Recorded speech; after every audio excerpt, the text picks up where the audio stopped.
Hello, programmers. Today we have a little bit more of a complicated video.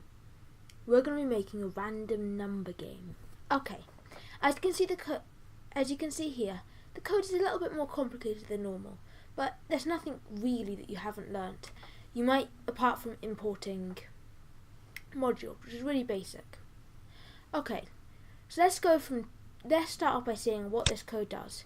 Basically, it asks you to guess a number between 1 and 100. And when you press 1, it will say the number is higher or lower and how many guesses you have left. And so let's say we guess 50. Number was too high, so now we can guess 25. This is a strategy for these games. Too low, so now we can guess 35. Too high, 30. Got it right, I took 4 guesses. That's basically what the program does. Pretty cool. So let's start off from the top. First we have this import random line. And what this is basically saying is basically importing a module. Now a module is basically a set of functions that aren't created in that code. You can create your own modules if you want. Maybe I'll cover that in the next video. Please feel free to comment down below if you'd like to see that.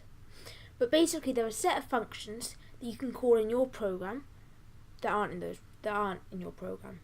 However, to be able to call those functions, you need to import them. If you have a set of books at home, you're going to need to, you can't just search a book, you can't just ask for a fact from a book out that you haven't got at home, your program, without being a bit specific. You can't say, okay, I want you to get me the book. You can't just say, okay, I want you to get me a passage from page 294, line 3, word 8 to word 10. You can't just say that. You have to, but what book? There's so many books that you haven't got. That's basically what this is saying. So basically saying, I want you to get get ready to call functions from this other program. And one of the functions, there's loads of functions, one of the functions is randint. Now, when I was learning the program, I always used to find it hard to remember randint, because I just couldn't see that it was randint. But that's the best way to remember it. Imagine it's basically an abbreviation of random integer. And what this is basically choosing is choosing a whole number between the two parameters you set. So this is the max, here's the minimum number that it's going to be choosing from, and here's the maximum number. These can be anything, so you can have a random number game where you guess numbers between 1 million and 1 billion, or whatever you wanted. And it's really, really cool, but they're always going to be whole numbers, because an integer is always a whole number. It can be positive or negative though.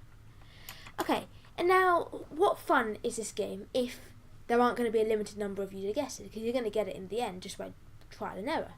So we have to limit the number of user guesses. And I've seen other people do it in different ways, but I personally prefer to do it in this way. So at first I create a variable containing user guesses, which at the moment is equal to 0 because they haven't played at all. And then what I do is I create a while loop. And this while loop will only run while user guesses is less than 10.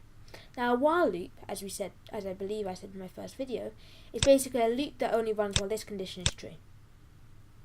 Well, this highlighted condition that I'm going to highlight now is true, and the syntax is pretty simple. Okay, now as you can see here, the first bit of code in this loop is asking the user to guess a number between 1 and 100. And in the next video, in a later video, we'll be learning about try and accept and other cool things that will make this system a bit more foolproof. But the reason we have this now, what we're basically saying, and the reason we have this int keyword here is we're basically telling the computer this is an integer. Treat it as an integer, not as a string or any other type. It's an integer. And we can use str there if we want it to be a string or as well. So, but in this case we want it to be an integer. Then we're using the input keyword to basically put it to whatever the user inputs. And this doesn't matter. It's just basically what it's going to ask the user. Okay, so now we have to check if the user has guessed the number right. And the reason we do this is because And I like to do this first because otherwise it's just more efficient and makes more chronological sense in my opinion. So what we're saying is we want to check if this variable here is equal to this variable up here. And we do that quite easily by saying if user guess is equal to computer number, we want you to run this code. And this, once again, we're just saying you got it right. But this bit of code is something that you haven't learned again. This bit that I'm highlighting now, line 18.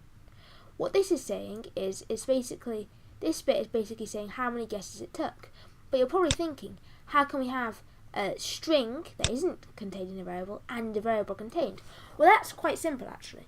All we have to do is we have to type in the first string that we want, once again in quotation marks, regular syntax applies, followed by a comma, followed by the name of the variable, and then you can end it there, but then if you want to carry on, you can just put another comma and do guesses.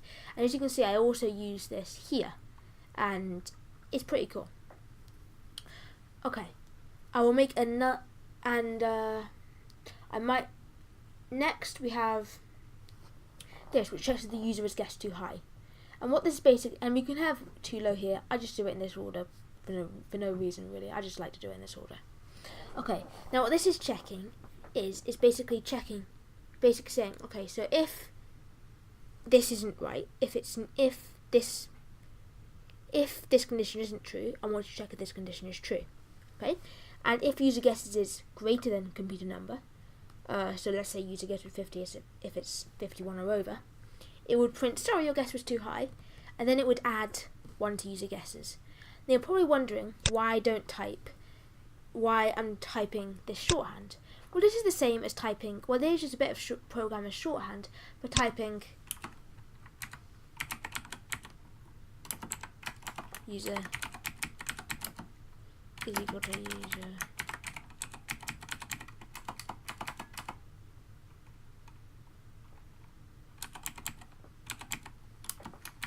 That's basically just shorthand, because you're going to need to do that a lot in programming. That's basically just shorthand for it, right here, on line 22. Okay, now, once again going back to that cool formatting that we were doing before, we're basically printing, you have, and then how many guesses left. Now, this is a little bit of logic. With my method, where we're adding guesses, we need to subtract them from 10, because if you've guessed once, you can have 9 attempts left. If you want the maximum number to be 10, of course, you can have 9 attempts left because for obvious reasons. Because if you guess once, but we need to display that in a constant way to do that. And the best way to do that is just to do 10 minus user guesses. Because it will be the difference between our number and 10, which is the amount of guesses we have left. Okay, so now we have to check if the user has guessed too low. And this code's pretty similar. We just switch it around basically. So if user guess is less than computer number, you print, sorry, your guess was too low, etc, etc. Pretty similar. Almost exactly the same, just adding spaces here. Okay, now I'm going to dive into a little bit more depth in some things. Firstly, the formatting. Okay, now there is another way to format, but I like to think this is the simplest method to format. So let's just do a bit of formatting down here. So let's say I want to print the amount of guesses we have left and something, and the word hello. So on the same line, in the same print statement. Now the way we'd do that is by printing hello and then a comma, and that's basically saying, okay, this isn't ending. That comma is basically saying, think of it like a key punctuation mark. It's basically saying, okay, I want you to separate out, be prepared Python. I'm gonna this isn't the end of the print statement. A variable or another string that I'm creating in the print statement is coming next. And obviously, if you just we're creating another string like hello, that would be completely pointless. But if then you wanted to print a variable, so let's say we create a variable called name. I'm just going to create the name called Bob. Shout out to anyone called Bob. So now we can just print out with the comma. And this is basically saying, okay, so I want you to print hello, And then I don't want you to end. That comma's telling it, no, that print statement isn't over. Be prepared. Because either you're going to have to print out a variable or another like temp string that's created in that print statement. That's pretty cool. And there are other ways of doing this. Just I think there is the most basic and quick way, so I tend to do it this way. Okay, and a bit more of a note on modules. Now, modules are something that is a little bit more complicated, and I just taught you the very basics today. In a video coming out soon, I'll be going into a little bit more depth on modules, and hopefully being able to show you how to get them. Now, if you have a lower end computer or a Chromebook and you're programming in the browser, this is going to be a little bit harder.